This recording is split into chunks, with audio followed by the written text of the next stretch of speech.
Hey guys, this video is for those people who are still following the Gabby Petito murder and Brian Laundrie ending his own life. That whole thing that went on a few months ago. We're now seeing the first glimpses out in the media of the infamous notebook.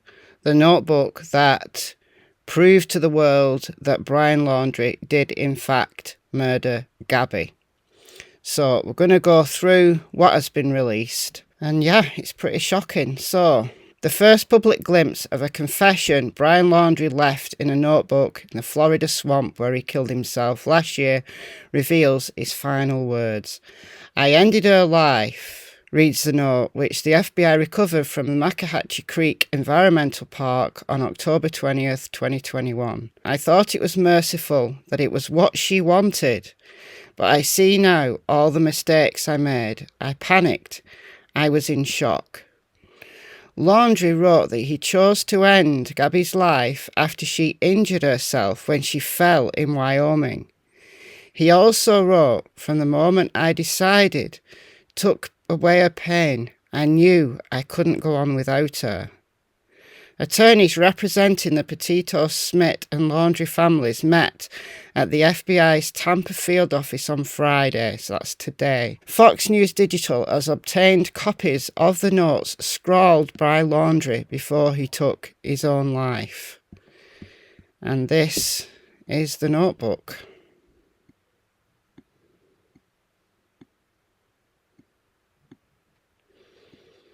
Fortunately, it has been transcribed, so we'll read that in a sec. "Please do not make life harder for my family," the notebook states. "They lost a son and a daughter, the most wonderful girl in the world. Gabby, I'm sorry." Earlier in the note he wrote, "I'm sorry to my family. This is a shock for them as well as a terrible grief." Fox News Digital tailed Laundrie's parents to the park on the morning of October 20th, 2021, when they met a Northport detective and a member of the FBI and set off into the swamp for a look at where they believed their son had disappeared weeks earlier. Extensive searches had been hindered by floodwaters at that point. Christopher Laundrie stumbled across a dry bag that he later turned out to belong to his son. A notebook collected by the FBI that morning contained the confession. Today, the Petito family attorney Patrick Riley and myself met with the FBI in Tampa to sort through and take possession of the personal items that belonged to Gabby and Brian.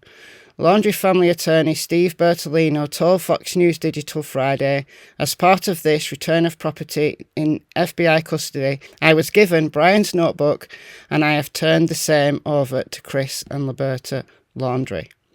The FBI revealed in January that investigators found Brian Laundrie's confession in the notebook, which had been underwater for roughly 5 weeks.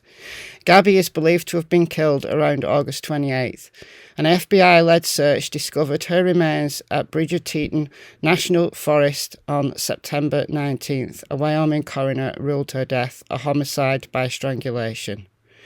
Brian Laundrie returned home to his parents in Northport, Florida on September 1st, police said, citing a license plate reader recording her van rolling into town. According to the FBI, he also sent fake text messages from Petito's phone in a bid to cover up the crime and stole her debit card. The Laundries went camping on the beach at Fort DeSoto Park, south of St. Petersburg, and said nothing of Petito's disappearance publicly.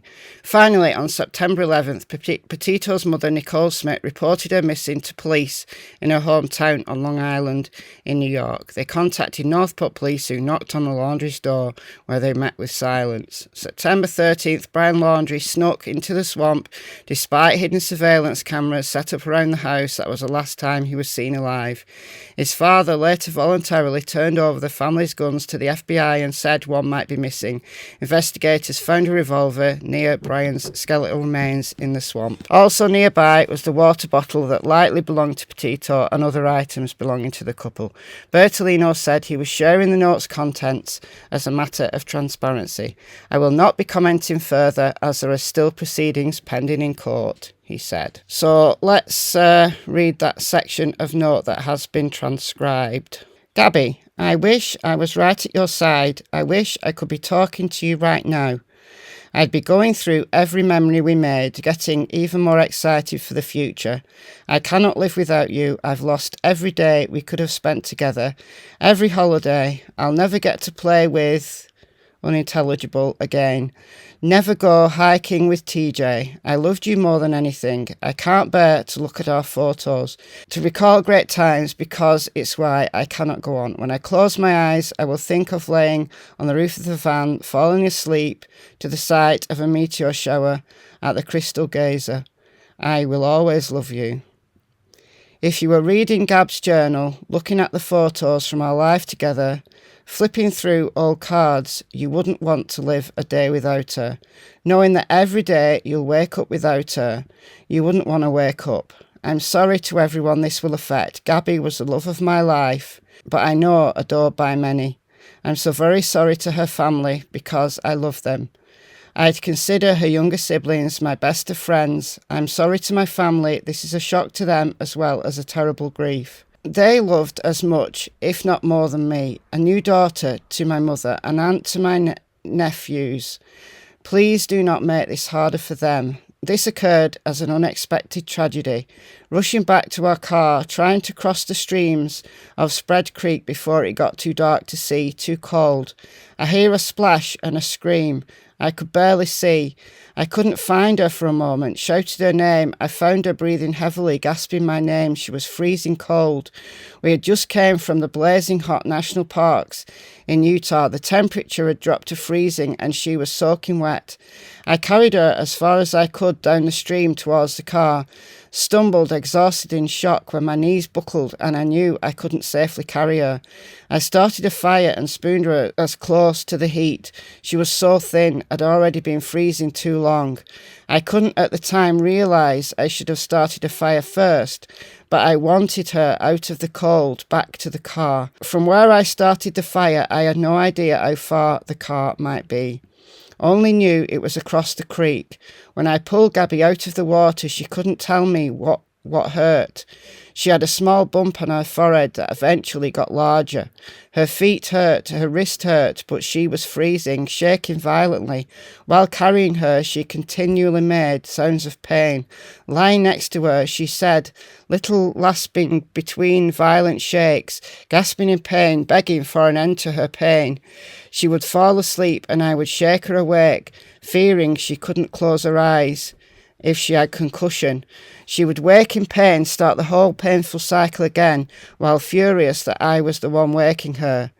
She wouldn't let me try to cross the creek. Thought like me, this fire would go out. In her sleep, she'd freeze.